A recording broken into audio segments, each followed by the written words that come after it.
Well, hello, everybody. I want to first take a moment out of everyone's day from wherever in the world you're listening to, whether it is the United States, the United Kingdom, Canada, um, Brazil, Colombia, and Spain, and even Vietnam. We at Aaron Show, we're really happy to have you. Today, we are joined with someone who's been on the show before, and he really wanted to come back, and I really wanted to have him back on the show.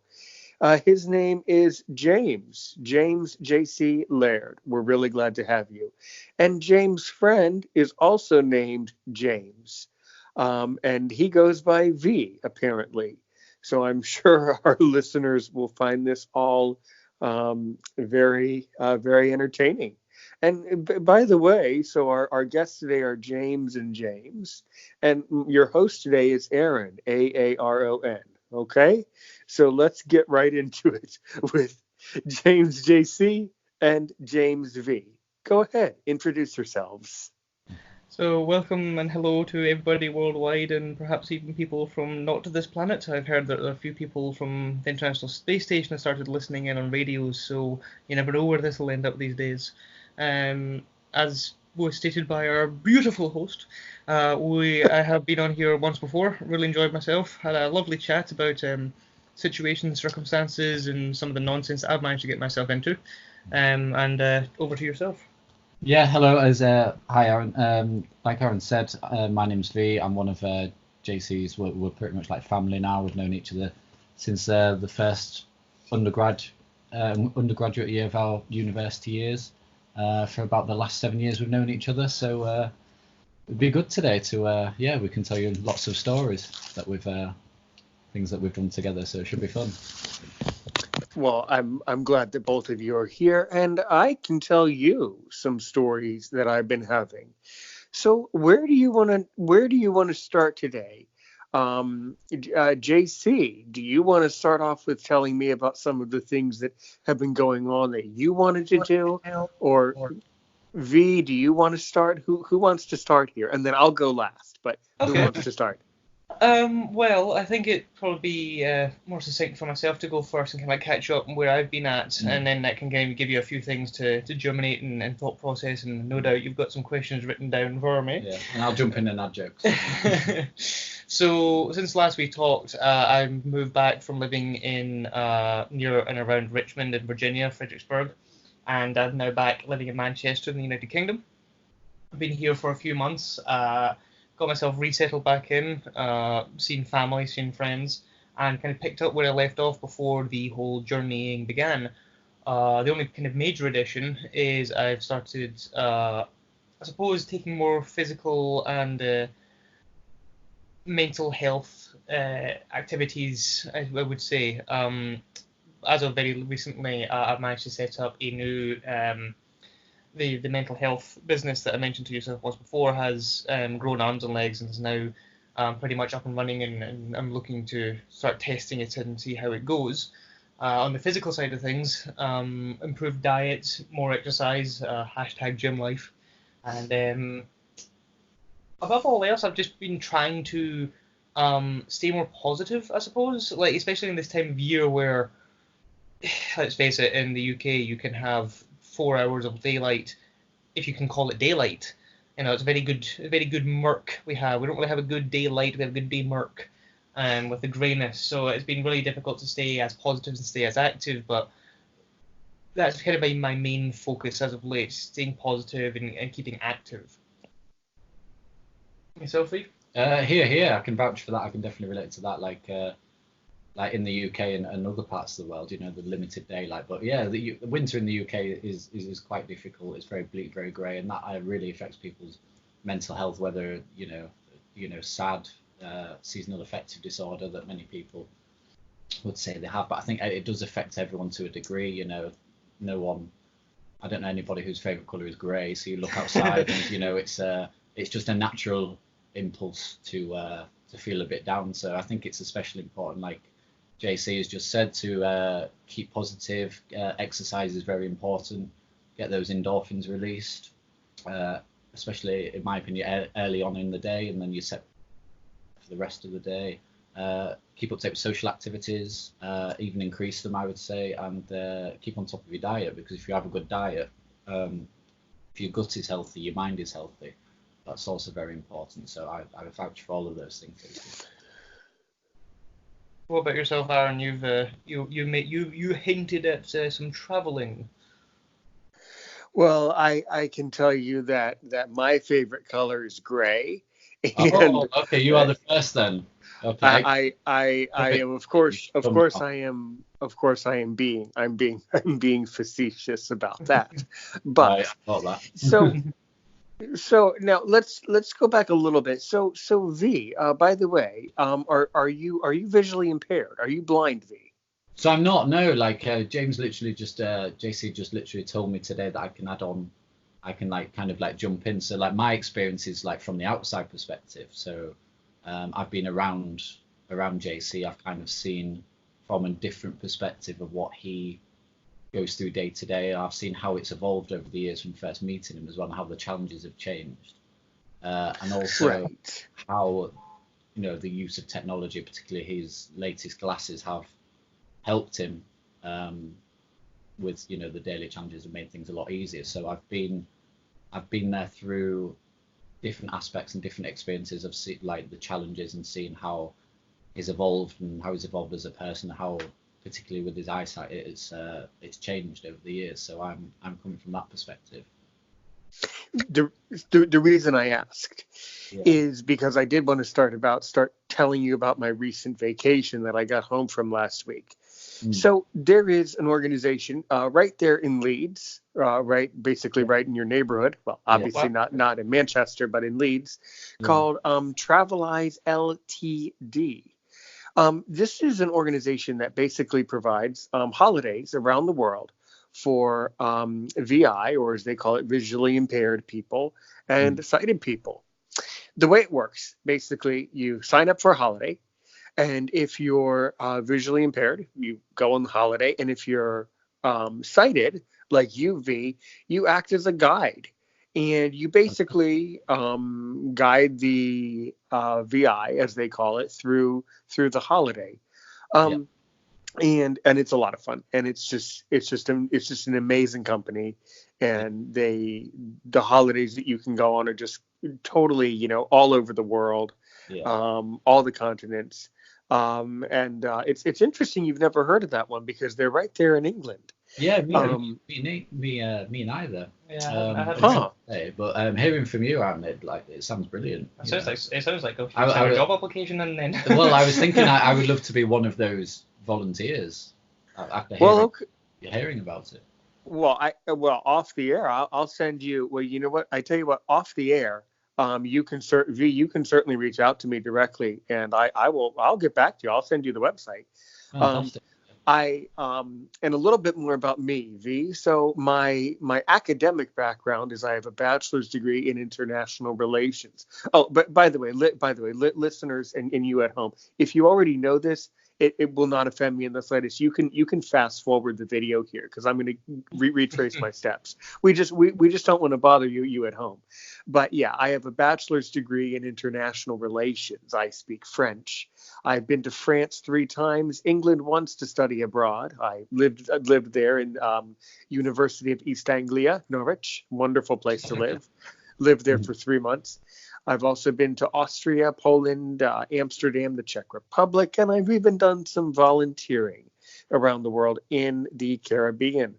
My job is I'm an online English teacher, and that's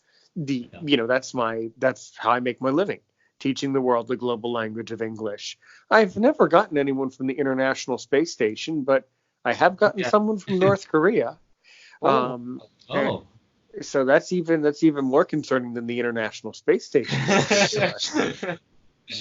So, but I preface all this by saying, so V, for you, I can tell you that I with my lifestyle and things, I'm American, so I tend to only be able to go on maybe 1 or 2 holidays a year. Once I send you the information, you'll start to get into it and see that the holidays are expensive, for sure. But they're worth it. Every pound, every quid, it's 100% worth it. I know this is very ironic. If I'm sure if the company was listening, they would think it's hysterical that an American person is trying to convince other British people to participate with a British company. But here I am. I'm an American. Let me tell you how great this British company is. Unique at that point.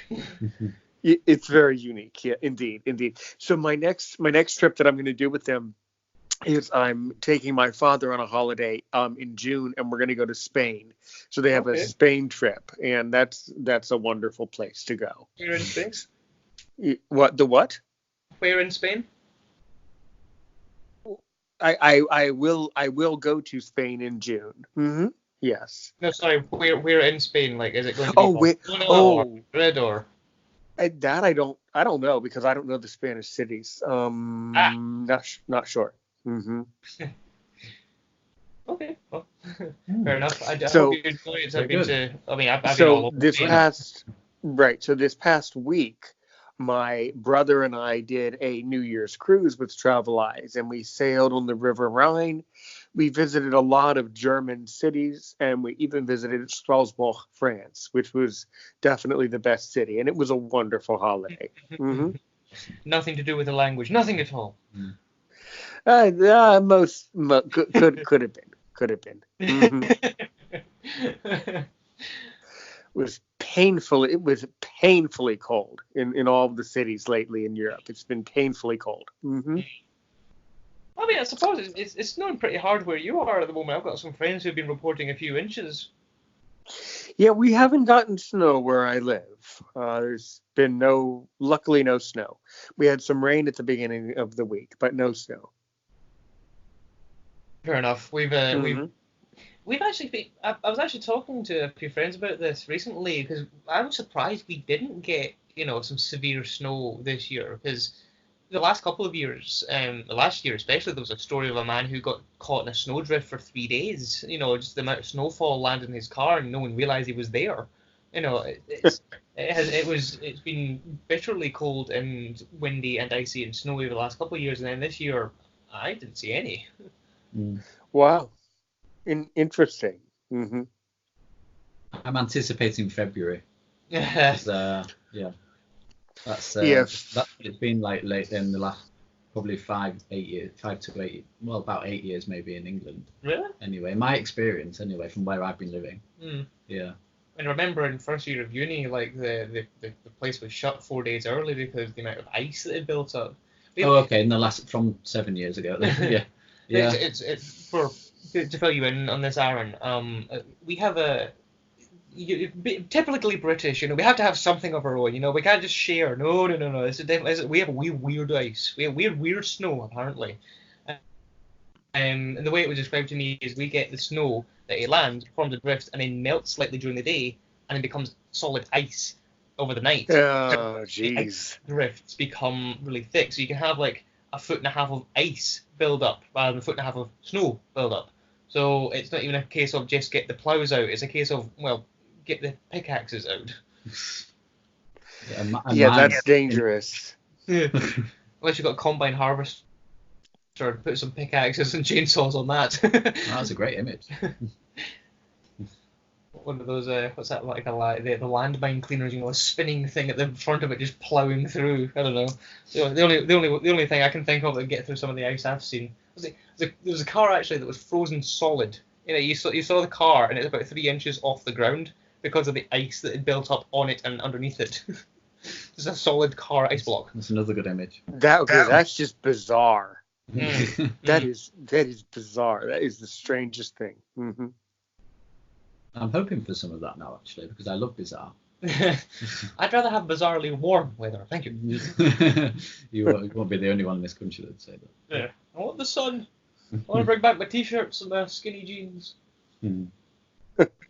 Well, so apart from complaining about the weather, which British people are great at, what else has been, what are some of these deep and interesting philosophical things that you, JC, have been wanting to tell me? Well, it was actually curious that you're talking about that, and it was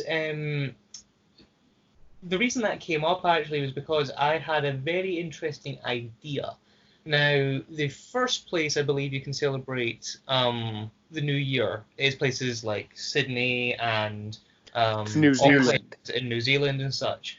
I'm not sure if there's any actual islands that are earlier than that in the Pacific, but as far as my research provides, it's the American Samoa is the last inhabited place you can celebrate New Year's. It'd be the final place to go into 2021. So I thought to myself, well, how cool would it be to say that I was the last person in a decade? If I can go to American Samoa and celebrate it there and be, strategic in my placement on the island, I could be the final person in 2021. I thought that would be a really, really cool way to start off the year. Yeah. Okay, so you want to be, even though that there's 24 hours in a day, you still want to be mathematically and geographically the last physical person to be standing physically in the place that 2020 has touched. Yep, I want to do that.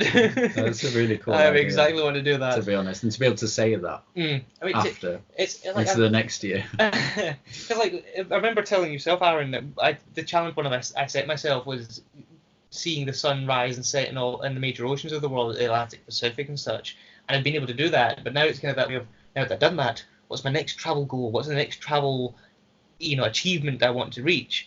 So it kind of got me thinking about that, and kind of straying into the philosophical and the psychological. It kind of got me thinking more about what we consider value in and what we consider we want to find in ourselves. People like, it's actually something I put in my mindset development pack. Is one of the first questions I ever ask people is, if you had 5 words, how would you describe yourself? And it's that way. What do we want to see in ourselves, and what do we want to be remembered as? What do we want to be known as? Because when all is said and done, it's our memories that are going to last a lot longer, in the minds of others than we will have a physical imprint. So I want to be able to make that. I want to be able to have that. My ancestors will look back on me and have that, wow, he was a really interesting person that they want to learn more about. Because, no offense, great grandfather Mildred or whatever his name was, but you lived and worked in the mine and didn't actually travel outside of your own little district, and it kind of got me. It got me thinking more about what do we want to represent, I guess. And when it kind of came into the field of, I put out the post, and this might be the one you're referring to. I put the post out onto the retinitis groups and the visual impairment groups. I was talking and asking people, what do they want to, what do they stand for? What is it that they value most? And there was a guy, I can't actually remember who it was. I need to look back on it. And people were looking, oh, I value my family, or I value, my job, or I value that I've been able to do this for so many years, or I've been a loyal husband for this many years, or I've been a supportive wife for this many years. Because as you well know, Aaron, the groups aren't just for visual impairment. Those with the visual impairment, it's for anybody and everybody. But the one that stood out to me was, this guy said, my integrity is what I value most. And we got. That's a good answer. That's a great answer. Yeah. Being a person of integrity. Yeah, we're kind of running low on those people. Yeah, I did not see that post, but I would have liked that. Yeah. I vouch for that too. That's great. It was just a really, really interesting to talk to the guy, because integrity. What do you mean by integrity? And it's, well, that's just it. There's no, that is what integrity is. It's just, integrity in itself is a concept. It's a goal to strive for, and the fact that I think I've been successfully striving towards that aim, whatever this aim is. I've been able to strive towards that for so long. I've always left people better off than I've met them, or I've been able to stick to my own moral compass, regardless of. And listeners and for the show, let me just tell you that, JC, I completely agree with you. And that's one of the things that I appreciate about all of my students. Similar to what you said, if I can learn one thing from this person while still teaching them, then it's a success. Mm-hmm. So you always want to try to learn something from someone else, and try to end the conversation in a positive way, no matter what you might be thinking or doing. And that's a life skill. That's a life skill, JC. So I could not agree with you more about that. Yes. It's the adage of always leave them wanting more. They want to talk to you more because you've been whatever person you need to be for that to happen. I hope to kind of emulate that. It's something that I've kind of after having that discussion with him, I was like, that's something I'd quite like to get into. You know what my retort to it would be, I'm not being judgmental, but in the political world or in our society today, when some new leader or some new person comes into a position of power, and they always say, trust me. In my mind, I'm thinking, there's no way in hell I'm trusting you. You just told me to trust you. Well, exactly. So, but here's the thing. But exactly. So then here's the thing. So then if he says that he wants to be a person of integrity, he's probably also intellectually alluding to the fact that he was someone who had to work on himself and was not perhaps integral all the time. Trust me, I'm not going to trust you. I'm honest. You're probably a little bit dishonest. I appreciate that you want to work on your integrity, but still, your moral compass was probably shaken, mate.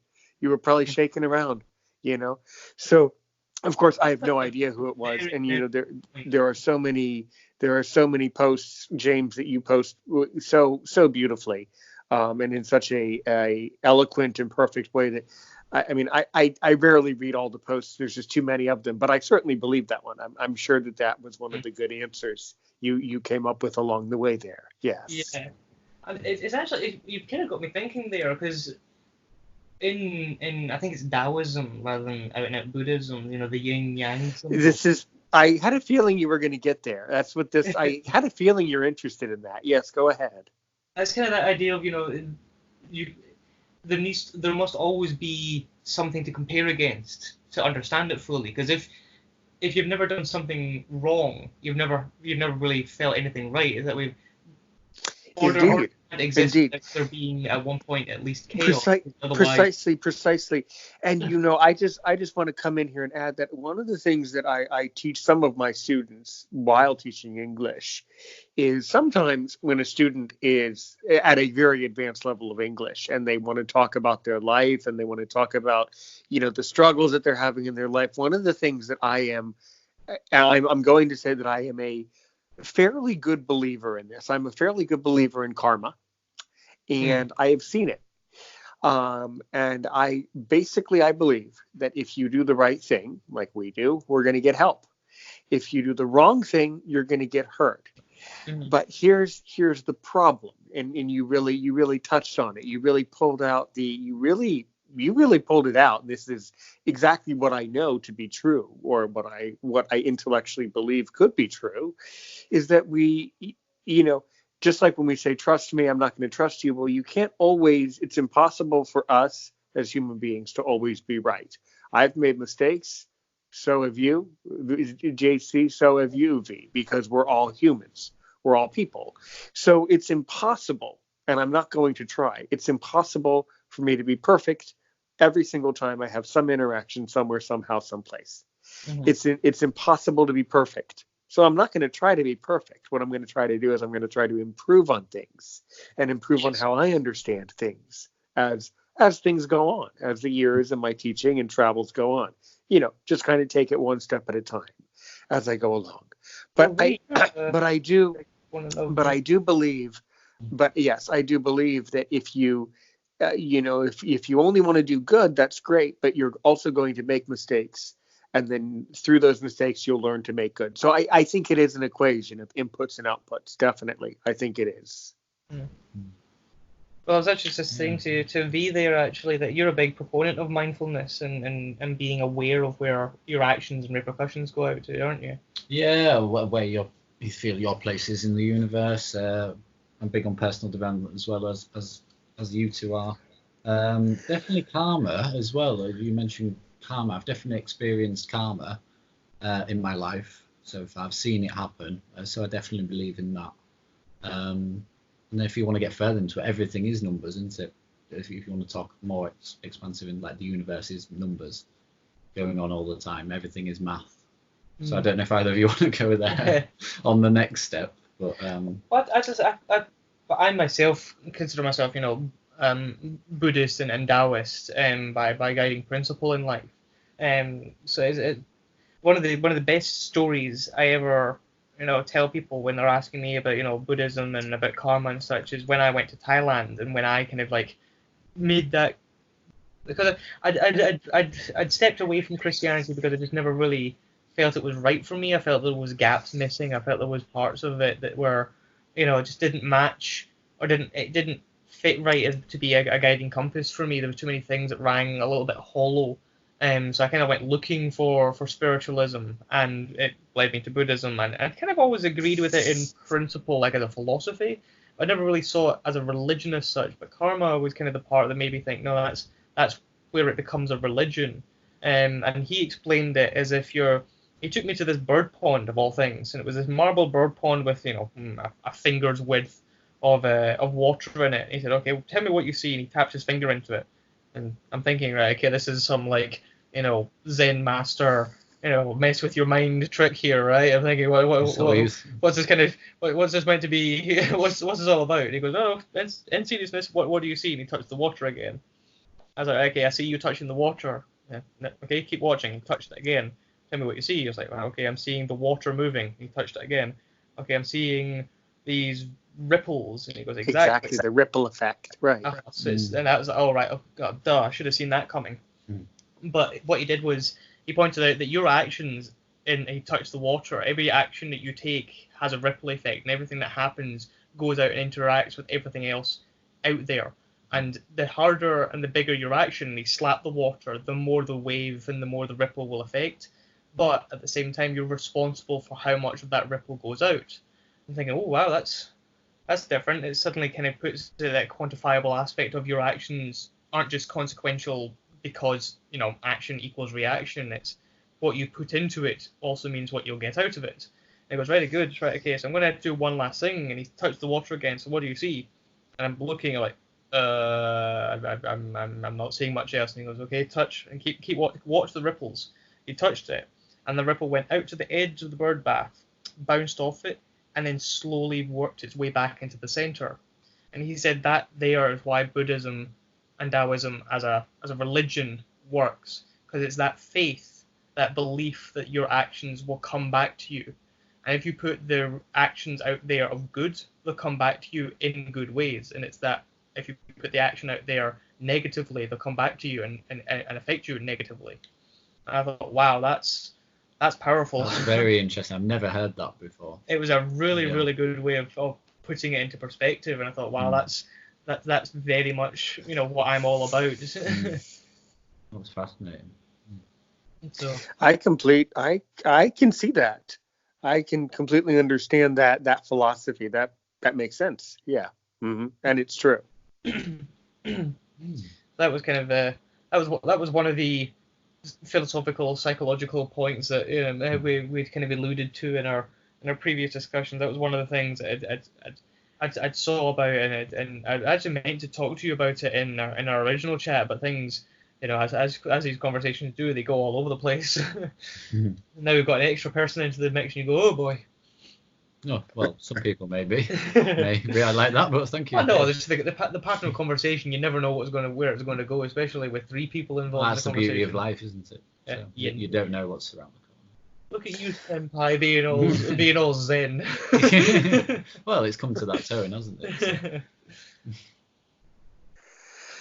Well, I mean, I'm hosting the call, so we know that I'm the one that's ultimately holding the conversation. I'm holding the recorder, so I know. You see that, V? He's lording his power over us. If I decide not to record this, you don't exist. Ooh, Aaron. Oh, I thought better of you. It's okay. Karma. Karma. But this show will ripple around and will help all people from all over the world. So it's good. Mm-hmm. Yeah, very good. So I heard you say, Aaron, at the start of this recording that so I presume that people from Vietnam, I think to the Philippines, from all different countries have listened to you and your message, and philosophical discussions, etc. Indeed, yeah, it seems to be that way. There's an analytic on the podcast side of this show, because this show, once we're done today, this show goes up on my shows, on my Facebook page, and it goes up on the page. It goes up on my YouTube channel, and then it goes up into Anchor, which is a podcasting software. So basically, if you're blind, you can listen to the audio of our discussion. If you're sighted, you have vision, you can kind of watch the video, but it's also just basically an audio too. Yes. And then there's analytic tools that show me where the listeners and where my audience is. So yes, we know. I will tell you if the International Space Station listens to this show. I will tell you. I mean, that'd be pretty cool. That'd be another one of those achievements. Well, I don't know if I want that though. I don't know if that would be pretty cool. So I don't know. If the International Space Station listens, who else could listen? Who knows? Insert woo.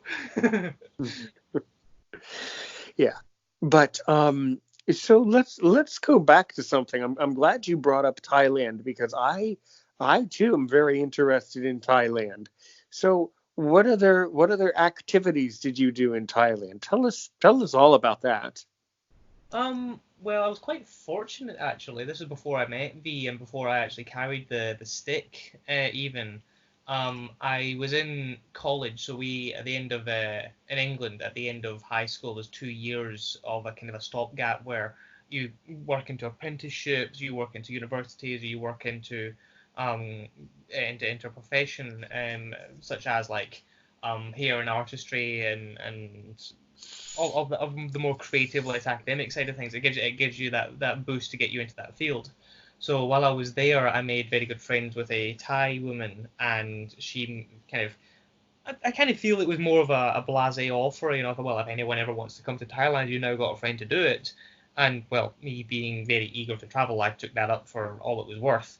So off to Thailand I went, and it was very fortunate in the fact that her mum was the head of the bilingual department of the school.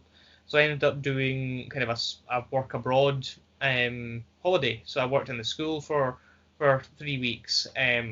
But what her mum had also done is, when she found out that I was coming, had arranged for every single school trip to take place in that 3 weeks I was there. So I went everywhere.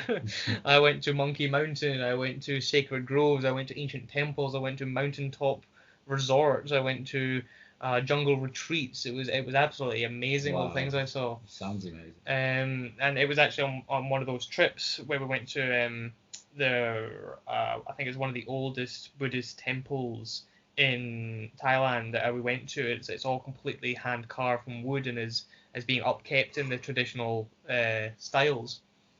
So you entered, and you were given a bit of you could pay, and there was a bit of gold leaf that you could add on to the statues.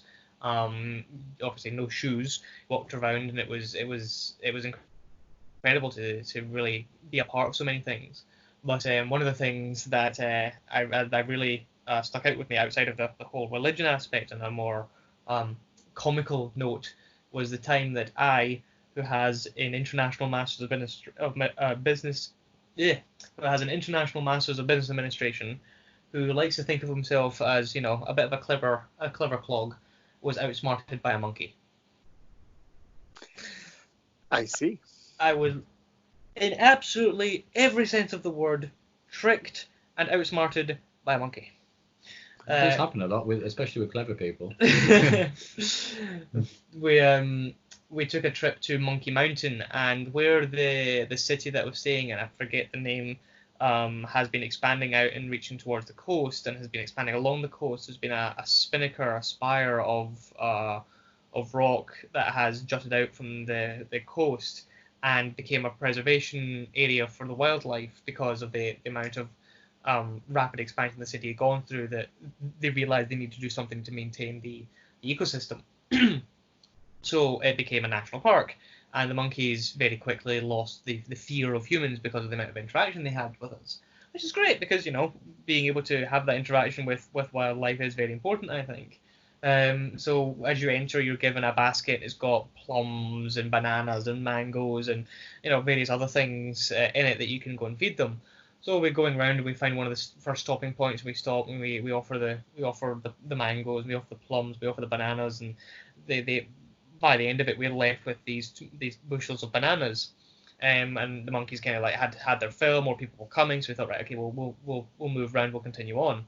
We get to the next spot, and I jump out the car as this kind of large cluster, this large feeding area, it opened up, and I got down, and I see this young mum with I see a mum with her young child clutched to her chest, and I'm all right, okay, well, you're definitely one that could be doing with some extra feeding.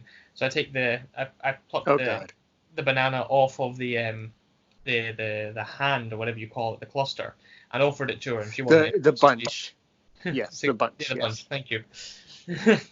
So I offered it out to her, and she wasn't interested. She walked off, and I feel this little tap on the crook of my elbow, with a very, very warm little hand. And I turn, and there's this little guy who's opening and closing his hands. Gimme, gimme, gimme. So I hand him the banana. And he takes it, spins it around, looks at it, hands it back. Oh, okay. So I take another banana, hand it to him, takes it, spins it around, looks at it, hands it back. I'm thinking, okay, so the other monkeys didn't like these bananas either. Have they gone bad? Is that what it is? So he'll open the banana to make sure it's safe, and the little guy jumps up and snatches it out of my hand and scarfs it. He wanted me to peel his banana! You lazy monkey!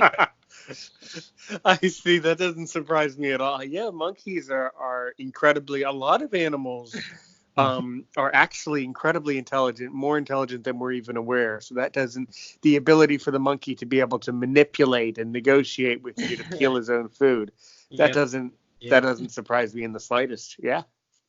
Yeah, nor me. They are very intelligent. Well, actually, something I found out not so long ago from a YouTube series was the Spanish colonization of the Americas was almost completely dependent on the intelligence and the sustainability of pigs.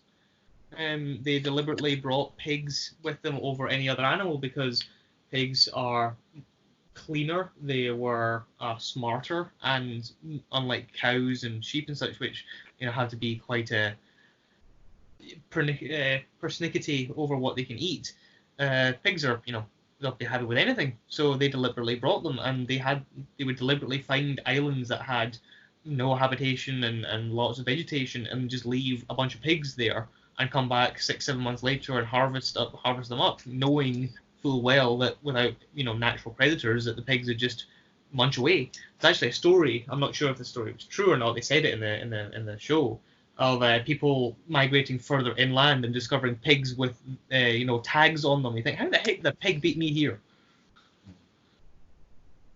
Right. Mm-hmm. It's very interesting to see how smart some animals are.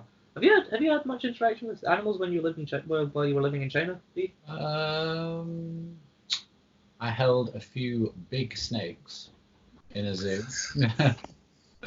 Where the interaction was, I know if I'm scared, they'll be scared. So if I'm confident, then the snake will be fine, and these people are trained.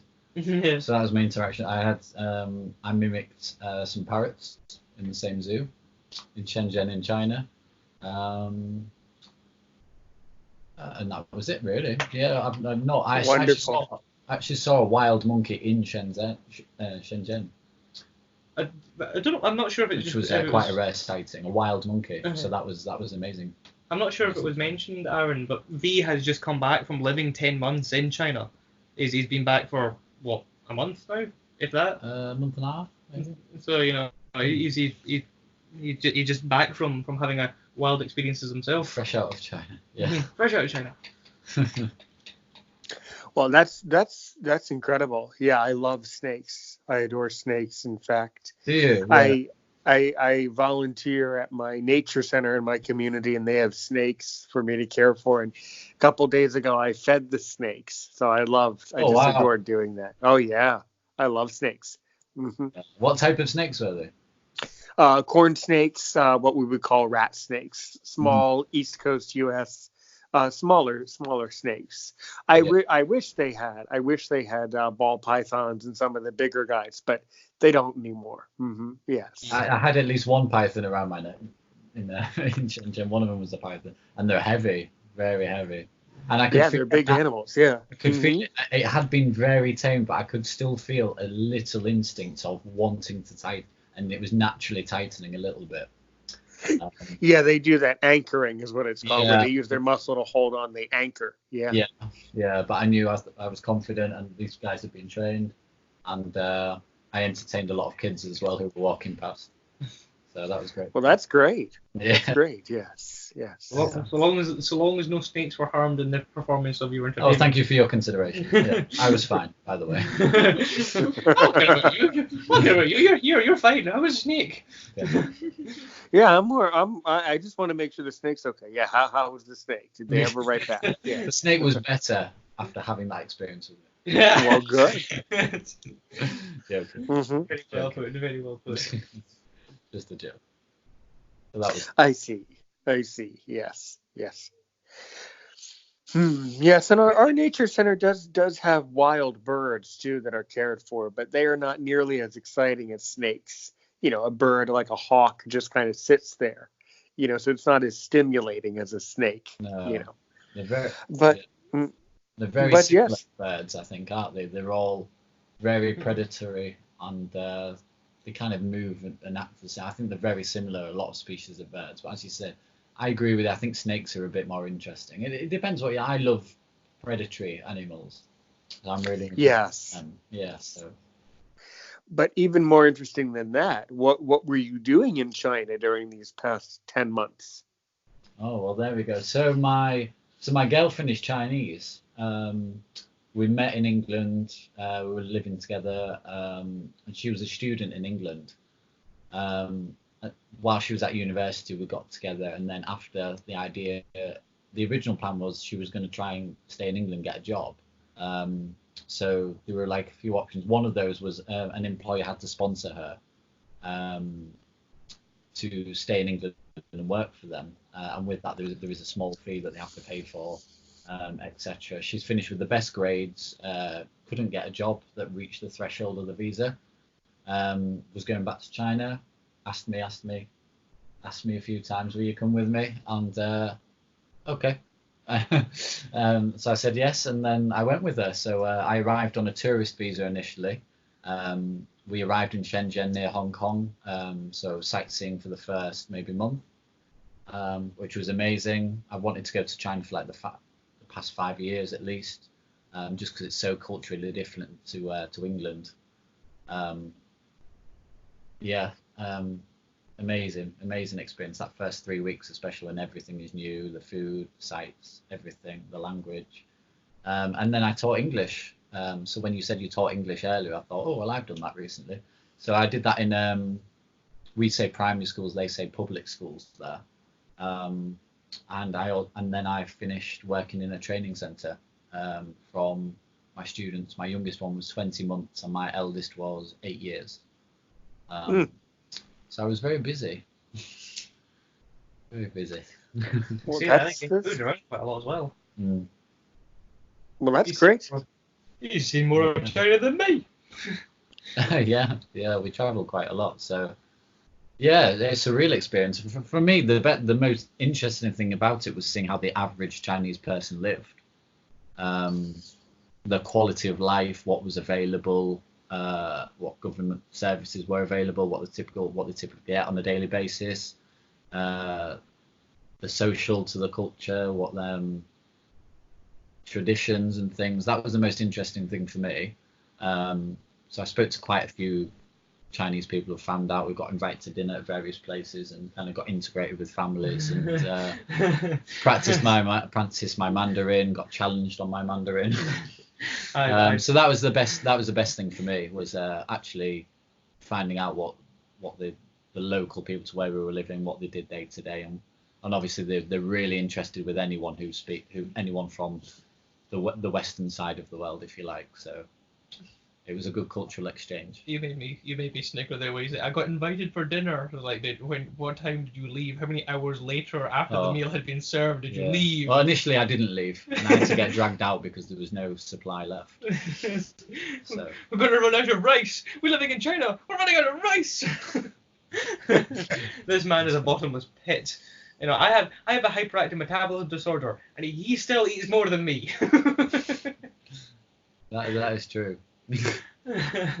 Yeah. I love rice. Yeah, rice is my favorite food. I do as well. I guess one of the first like bonding moments for the two of us. We went. Our university had a couple of formal functions throughout the year, and as a welcome to the university, they did a gala style meal. We got a suit and such, and came along to eat. And we got sitting next to one another, we got chatting, and we found out similar taste in music. We found out that I had an extra ticket to a Nickelback concert, and we were all over that. But I think the true point of cementing our friendship forever and evermore was when I said, "Hey man, do you want to have my dessert?" What? That was a bond that will never be broken. And 12 desserts later, and 5 or no, can you remember how much you ate that day? Oh, I remember there's 12 and 8, so there was starters, main courses, and dessert. I remember it was a cake of some sort. I had 8 starters. They weren't massive portions, but in proportion, the whole amount that I ate was pretty good. Well, I say good. It was from a competitive angle. The staff were cleaning up, and so, are you finished with that? No, just bring it over here. And he was going to other tables where people had left their untouched desserts and going collecting it all. So the staff saw this and like, oh, he's helping us clean up. No, he sat down with about 14 of them in front of him and started digging in. Yeah, and for the record, everyone, I've always been super fit. I've got my waist is 33 inches, and yeah, I just burn it all off. That's because you're so active. You're hugely physically fit and hugely physically capable. I mean, boxing, Muay Thai, rock climbing, hiking, running. You were a sprinter for many years. Do you still do that? Sprinting? Not now. It's difficult to sprint in China. Too many people. Oh yeah, I was running away from people who were saying hello. Teach me English for free. No. I got that quite a lot. Yeah, there's no free English lessons. Definitely not. I would agree with that. Mm-hmm. Yeah. Well, far too much money to be made to be doing it for free. Yeah. I see. Well, that's really interesting, and I agree with you that for me, the most rewarding or most interesting part about me being able to speak French as my second language is I'm able to go to France and have conversations and really interact with the local people and see how the local people live, as you said. Yeah. So it is very interesting.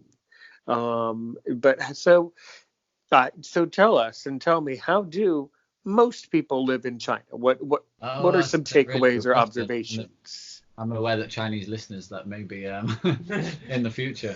Well, none there. I will tell you right. Well, V. Well, so right now right now I will tell you that right now you're in the clear because on neither of my analytics boards I have never seen any Chinese flags. So I don't think anyone from China has heard the show yet. I don't think. Okay, it's all complimentary from me anyway. Genuinely, like. Well, good. Then what are you so afraid of then? Well, tell us. Let's go back. Tell us. What are you so afraid of? Tell us how it is in China. So generally, the very friendly people. This is my own experience. Generally, very friendly, open to talk. I found them a lot more open than typically English people, to which I was critical of prior to going to China. So I don't want to offend English people. I was born here. I'm not very typically English, as I have mixed blood. I have German and Irish and French. My dad's first generation English. Yeah, I've got German, Irish, Scottish, Austrian, and etc. And a family from other countries, etc. But anyway, so Chinese people generally very friendly. Obviously, they're very interested in the language. So hello.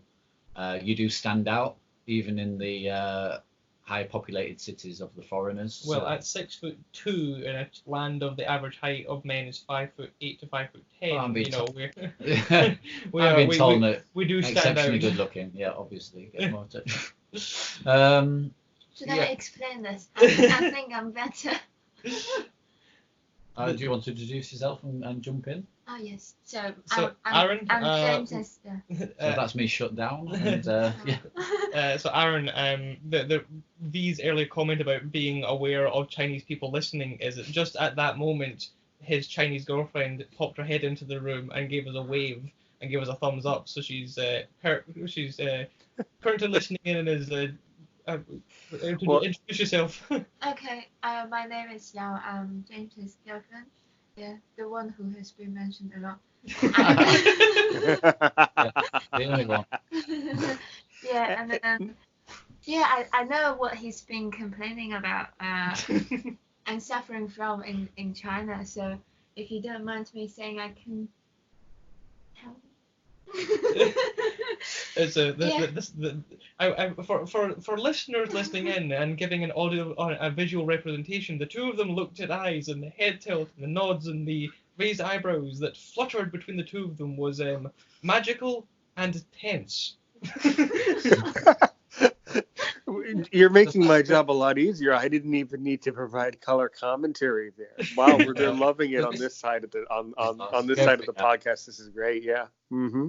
We go for it. This is contrast to what. So Chinese people generally really friendly. Yeah. So most important thing is, I think over 90% of the Chinese people he's met has commented on him very good looking.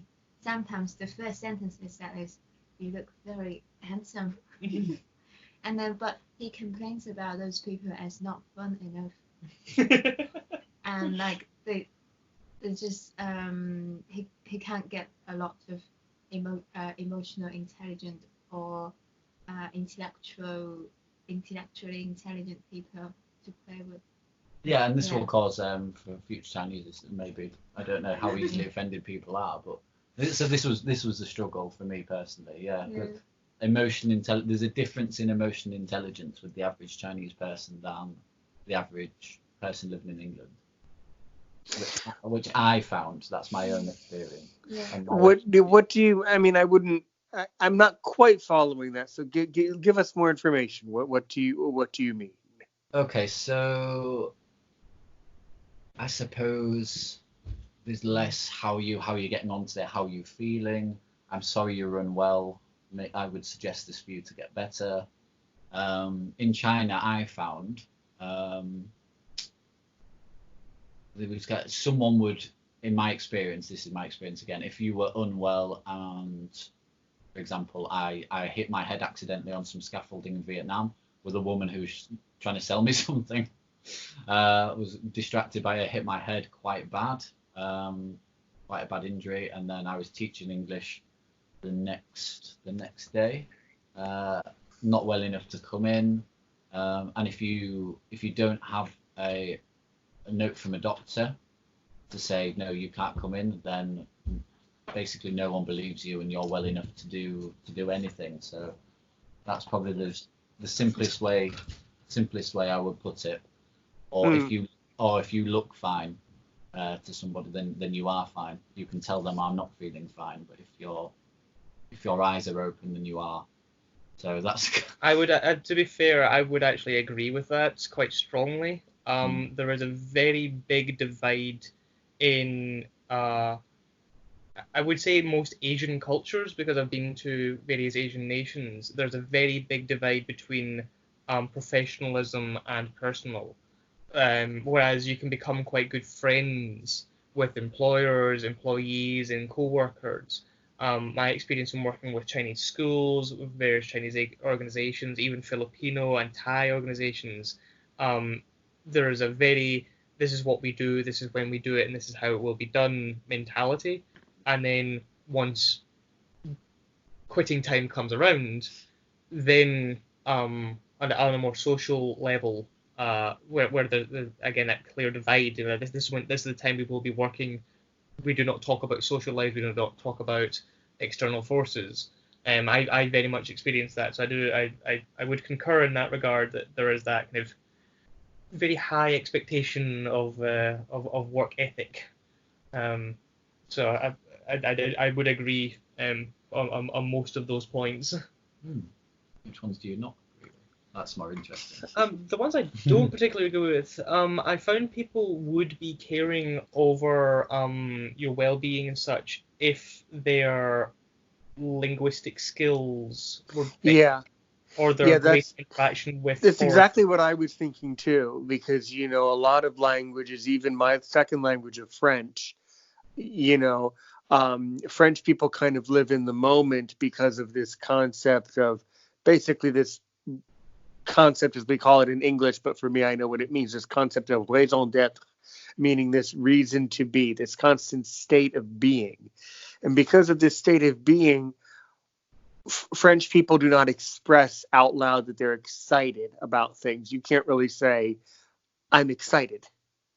You can say, I'm looking forward to talking. If I wanted to, let me just give an example. Like if I want to say, if I'm thinking in my mind in French, oh wow, I'm so excited to talk to James today, but I wouldn't say excited, excité. I wouldn't say excité because that doesn't mean the same thing. I would say, j'ai hâte, j'ai hâte de parler avec James aujourd'hui. I'm so looking forward to having a need to look forward. So that even something simple like that can impact the way that they perceive and express feeling. So to you, V, and I've never been, so you're absolutely right, V.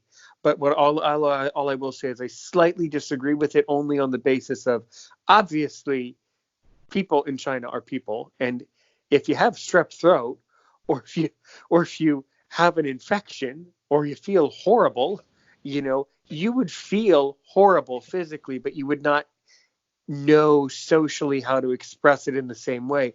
And that very well might be the case, and it might have come across to you as them kind of dismissing your feeling, but they I'm sure understood feeling. It's just a matter of, in our language and in our culture, do we put emphasis and do we express a state of feeling, or do we just kind of live in this state of being this other raison d'être, where we just kind of are in the moment every moment? That's all. Yes. I think I really agree with that. Once, once on a bus with James and his colleagues, the manager kind of say, don't go to the toilet on the way when the bus is on the way.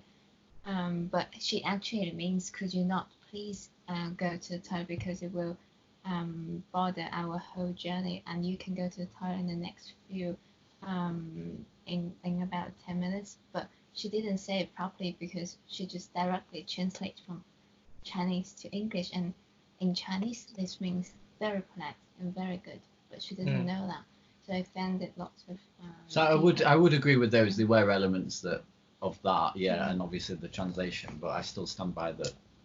Anyway, I felt that my employers weren't very well, that particular employer, let's say, wasn't very considerate. But then again, that could have been someone from any country. You can look at it from all sorts of angles.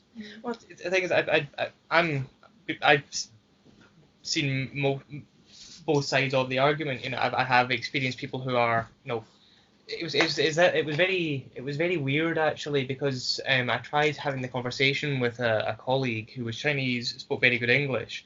I tried having the conversation about, what are your plans for this evening? Is it that way we're having lunch? I'm like, okay, so what are your plans for the evening? What's going on? And she was very cold. She was very reserved. It was very clear that what she felt was inappropriate talk to her work colleague about, especially male to female, her social life was. And she, luckily she was able to explain to me that, that whole divide, this is not the time and this is not the place to do it. And I do kind of agree. There were some I think, especially coming from, I don't mean this in any negative way against the English, but in Scotland, we're a, oh, how have you been, big hug to greet one another. My mum would very much agree with that. You probably know it yourself. Every time you see me or every time you see her, it's a big hug. Come on, you're gonna be a big hug, full contact, make you feel loved and welcome. But that's a more expressive culture. It's a more expressive way. Whereas in Japan, you're not even meant to blow your nose or cough or sneeze, or even use your mobile phone while using the high-speed rail, because it's seen as a social taboo. It's a social, we don't do that.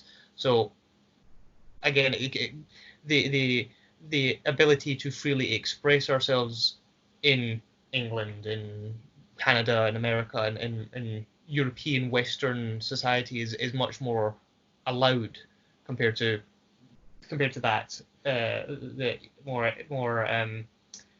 reserved, I think, is probably the best word for it. But again, it's context. Context is everything. It's one of my life sayings that I've kind of finally put words to, is that perception is reality, but perspective is opinion, and context is everything. Well, there you go. That's true. Yes. Mm-hmm. Sorry, it feels very firm, finite ending note there. Sorry, I didn't That's really mean another that. positive. That's a more positive note. That's accurate, and I think that is very, very interesting. Mm-hmm. I don't know. I don't know. I'm not exactly the most observant person, visually, but being fortunate enough to have lived 6 months in China, 6 months in the Philippines, a couple months in Thailand, stopping over in Singapore, and all these aspects, and having, when I did my master's degree, it was an international master's, so it was a lot of people from various courses, from various ethnicities and backgrounds that I interacted with, and you could see it with them how they differed from person to person. Some people are very boisterous and very open and very smiley, and other people, I don't think I ever saw smile. Yeah, that is true. Some countries you just don't smile. It's just not considered appropriate. And mostly with my students, I try to be kind of kind and stern, but I try not to smile. I mean, unless we're like laughing or saying something funny or something, then I smile a little bit. But oftentimes the smile in many countries can be perceived as shameful, creepy, inappropriate. So you have to be very careful when you travel to other countries and smiling. You have to be very careful about it. You can probably smile in Thailand as much as you want, though. After all, it's the land of smiles. But outside of that one, you have to be very careful when you smile to someone. Well, horses for courses. There's a right way and a wrong way depending on where, how, who, what, and so many other contextual obligations and details that, let's face it, we're going to, as you said very near the beginning of this, you're going to do something wrong at some point. You can never please everybody all the time, but it's the intention behind it that matters. Yeah. So I want to end with a question. So, like, talking about all countries and culture are all interesting people interested in different people and perspectives and beliefs and stuff. Where do we all want to go next, country-wise, and why? What do we want to experience? Well, the next country that, of course, I want to go, next country I'm going to see and experience is Spain. And I'm also going to go to Iceland for a couple of days. So on my next trip, that's where I'm going next. So that's where I want to go. Nice. For myself, American Samoa is the end of year end game. But in the meantime, I would really like to. Life. Not of life, but in the meantime, I would quite like to visit. I had kind of a European tour set out for myself. Travel, backpack, hike, sort of thing through various countries in Europe. Because despite the fact I've been a European, I've traveled to 23 different countries. I think about 4 of them have been European. So I want to try and really start ramping up on where in Europe I have been and really immerse myself in different parts of culture, because in America, different states have different foods, dialects, attitudes, preferences. And it's very much the same here in Europe. The only difference it's just more difficult because there's another language to also get in there. What about yourself, Eve? Ireland for me personally. family heritage. I've got some land that's been passed down to me, which I want to check out. The scenery to me is beautiful. Very green place, countryside. The food, always the food wherever I go. Obviously, I'm interested in. So Irish stew, Guinness, whiskey, all the local stuff. Irish bread, Irish beef, all has a good reputation. So yeah, all those reasons. Yeah. Well, that's great. I agree with all those reasons. Yeah. Mhm. So yeah, it's interesting to hear from other people as to. I'm always interested in where somebody wants to go, where the number one countries to visit and why. I'd love to visit Japan, to be fair. Yeah. I would really love to visit Japan. Mm. I've been trying to go there for so long now. Have you? You've just not swam far enough. Yeah, and for me, it's like I would, I do want to go to Thailand. I would love to go, but Mhm. it's just not on the horizon yet. It's not something that's fitting into my plan. And for an American, it's so far. It would be quite a journey. Yeah, because you're on the wrong coast of America, aren't you? Yeah, but even if you're on the West Coast, it's still painfully far. So. Mhm. Well, Mother Dearest has just arrived into the scene, so say hello to the viewers, Mother. Oh, hello, viewers. Aaron, this is Katrina or Katie Laird, my mum. Hi, Aaron. Hello, nice to meet you. You're- The Aaron Show. Oh, the Aaron Show. Fantastic. You listened to the podcast of his? Yes, absolutely. You were telling me about it and I heard it the other day. Yes. Wonderful. Well, if you don't mind, I've just come in from work, so I'm going to go get something to You're gonna eat. come down. Yeah. We'll come I'm and just see going you to in relax and chill and get something to eat. Enjoy. Have fun. Yeah. Speak to you Thank you. later. See you in a bit. The navigations of many people in one household. I see. Well, that was very interesting. All of this was really good today. I'm getting the impression. I'm getting the impression that it's a little late there in the UK, and I think you all want to get going. Yes, as much as but I've enjoyed the conversation, I'm I feeling certainly the hours. I certainly enjoyed this conversation. V, you should, JC, Yes. please explain after this, when you guys are having your tea or Guinness or whatever. Explain to V, just so he understands. Explain to V who I am, and please show him my profile so that V can get in touch with me. So that he knows that I'm a real person, because this is a bit odd. All of a sudden, this guy, No doubt of that. So yes, V, please reach out to me anytime on Facebook or Skype. And if you guys have any questions, as we said at the beginning of our show about Travelize, which I'm still in shock that you have no idea what it is. That's just too weird, man. Okay, we got to fix that. All right. So just send me a private message. Obviously not here on the air, but send me a private message, Skype or Facebook or whatever, and then I will certainly give you the link. And I will let you guys go from here. You all have a very good evening. And I will, of course, create another outro on the podcast app so that it's not so awkward hang up. But you guys are always welcome on my show, and just let me know when you want to come back. And have a very good evening there. All right. Awesome. Thank Thank you. you very much. I've enjoyed it. I have enjoyed it very much. It's been nice to meet you. I hope it's been good to share stories. You got a few extra guests.